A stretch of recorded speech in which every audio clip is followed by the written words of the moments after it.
I'm Dr. David Bernstein. Welcome back to our series, 25 Tips for Working with Modes. Now, last time we talked about, making the patient the agent of change in his or her own life. And, we talked about the fact that means that, we can't fix people, but we can do things to support their healthier functioning and to facilitate them and empower them to become change agents. And I mentioned at the end that another way to think about this is, as having a kind of process-oriented approach to therapy. And that leads us to the topic of today's video. It's a journey. Now, oftentimes when people come to us in therapy, they're in a crisis. And, oftentimes they're struggling with major life events, like losses and setbacks. And they're often suffering from different kinds of symptoms. Now, obviously, we want to take their suffering seriously and do what we can to try to help them, in these moments. But at the same time, from my experience, what I've noticed is that people, when they're in a crisis, that there's often something out of balance in their lives. And that whatever's out of balance, it may relate to the circumstances, the external circumstances of their lives, things that they're missing, in their external lives, you could say. But there's also often something out of balance that's internal, something emotional. And so that brings us to this, famous saying, never let a crisis go to waste, right? So, in a sense, we want to use these crises, even though people are suffering, we do want to help to alleviate their suffering when they're in a crisis, but at the same time, we don't want to miss the opportunity to help the patients learn from them and to use this as an opportunity to see what's missing in their lives and to take some steps to change that. Now, to help them with a process-oriented approach to their lives, I've developed what we call the Healthy Adult Boat Tool. So this is one of our iModes tools. And, this is a series of images that depicts life as a voyage. And the implication is that everyone's life has its ups and downs, right? We go through periods of better functioning, if we're feeling better, things are going well in our lives, and then sometimes we can have setbacks or feel very bad in our lives. And part of this is sort of helping the patient, it's a kind of reframe for the patient to recognize that this is just normal. There's nothing wrong with having setbacks in their lives. It's part of life. And so, here is the front side of the Healthy Adult Boat Tool. And the boat itself represents, one's healthy adult mode. And, the healthy adult mode has the task of, helping us to get through life, through all the ups and downs. And what you can do when a patient comes to you for therapy is just simply, show them these three panels on the front and ask them if they recognize themselves in any of these three panels, and explain briefly that basically this is the journey of their healthy adult side through life, and ask them to describe what they see here. And the vast majority of people will say that they recognize the image on the left as being in some kind of crisis, being in a storm, and then the middle panel represents coming out of the storm.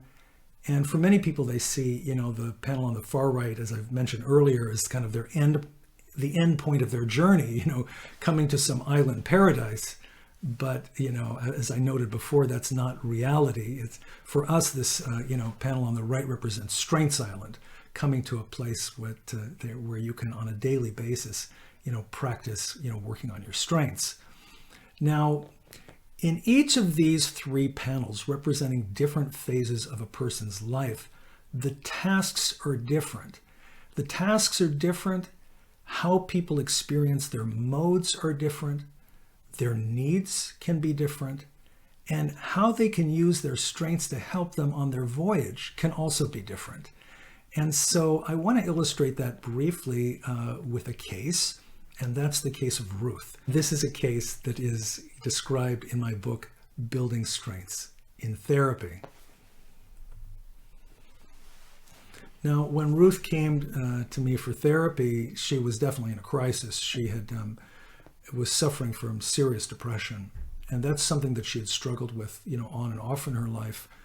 And unfortunately, she had been on medication that had helped a lot for many years, but then developed serious side effects and had to stop the medication and couldn't find another one that helped her. And she plunged into a major depression.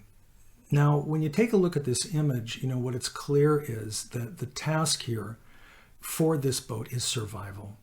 Getting through the crisis, right? So when people are in a crisis, that's what they need, survival. And here, all of the different elements in this picture have a different symbolic meaning. For example, the clouds represent life events. So in this case, stopping the medication that had been helping her was clearly a major life event that had affected her greatly. But there were other ones as well. She had lost a beloved uncle about a year earlier, and he was really the major attachment figure in her life. And then at the same time, she was having a lot of trouble dealing with her adult children. And, Ruth felt really quite terrible about her situation. She felt like a failure in her life, failure as a mother, and she felt quite alone. Now, when people are in a crisis, they usually attribute that crisis to the external circumstances of their lives, like having to stop the medication or the loss of the uncle. And obviously that did play a big role. But at the same time, it's not only a matter of one's own external circumstances, but it's also how they affect us. And, in our model, how they affect us has to do with our modes. Now, in this image, again, the storm represents life events, but the waves represent mode activation. And you can see in a crisis, very often that crisis activates us internally. And in the case of Ruth, she was suffering from, tremendous feelings of loss and abandonment, and she was also feeling highly, highly self-critical. So, here we can recognize a couple of modes right away. We can recognize the, abandoned child mode, which was being triggered on a regular basis, and that, terrible inner critic voice of the, the critical punitive parent mode. Now, what does somebody need when they're, going through this crisis? Well, how are they going to go and stabilize this boat? Well, the external circumstances of a person's life may not change right away. So one of the main things that you can do is deal with your modes.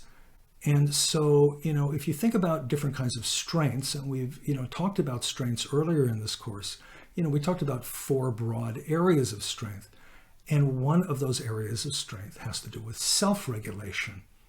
Now, in this image, self-regulation, getting that boat to be stable is represented by throwing the anchor into the water to stabilize the boat, so sometimes that's going to be one strategy, that you can use in a storm.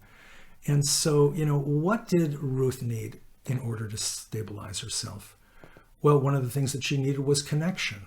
Now, how do you achieve that? Well, one of the ways is, via your connection, the patient's connection with you, the therapist.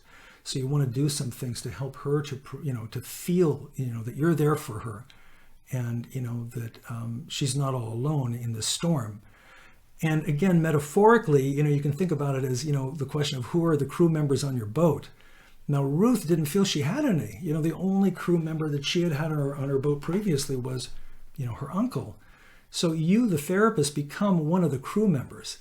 That doesn't mean that you are the captain of the boat. That's the patient. She's the change agent. But you can be a crew member. You can come aboard. And by providing some feeling of connection, especially when somebody is having, severe, abandonment feelings, that can really help. Then you can go further by looking at the patient's own profile of strengths, right? Because we've talked about the fact that it's much easier to work with the strengths that somebody already has, even if they're not using them, and activate them to use those strengths than to try to build up strengths that they don't. So among other things, Ruth had close friends, but unfortunately, she felt so ashamed of her depression that she hadn't told anybody. And she had certain qualities that made her a terrific friend. She was a very warm, empathic, caring and compassionate person. And so, when Ruth took the step to start to, share with her friends what was going on, you can imagine that they became a very strong source of support. Okay, so through taking these kinds of steps, slowly, Ruth started to stabilize her boat. She started to become more self-regulated. Her modes, although they were still present, were less intense and less severe, and she began to come out of the storm.